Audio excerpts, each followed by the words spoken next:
ang kakong hinigugma.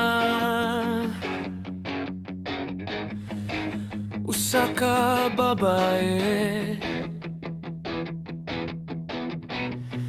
ug sa iyang pag-akos nakaplagan ko ang kalinaw.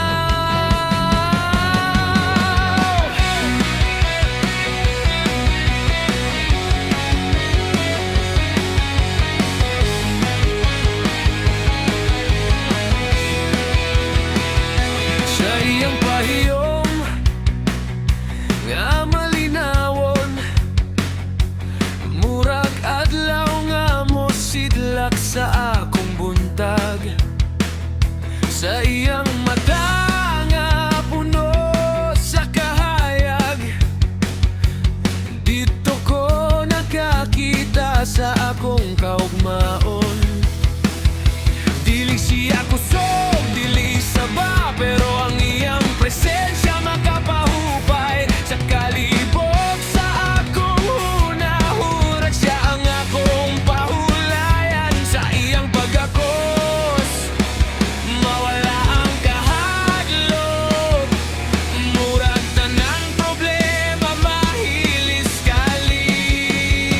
My lover is a woman, ug kung akong gakson, malinawon ko sa iyang kainit mo bati ko kalipay. Halipag na ako sa lugar nga para nako.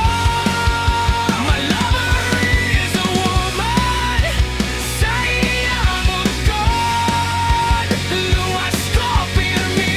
Dili kinahanglan og daghang pulot, kaya ang iyang gugma sapat na para nako.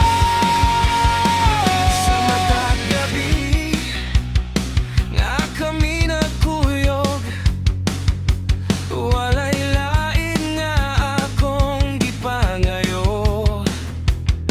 Gayang iyang presensya iguna, aron mapuno ang akong kasing-kasing. Kung kapoy nako sa kalibutan, siya akong duolan. Sa iyang tingog nga malumo, makalimot ko sa tanan. Dili ko mahadlok kung naa siya, kay siya ang akong kusog o kalinaw. My lover is a woman, ug kung akong gakson, malinawon ko sa iyang kainit mo bati ko kalipay. Murag na ako sa lugar nga para nako. Kung ang kalibutan maguba og kalit, basta kuyog ko siya, okay ra ko. Kay sa iyang gugma nakaplagan ko ang tinuod nga kahulugan sa balay. My lover is a woman, ug ako'y magpabilin sa iyang kiliran.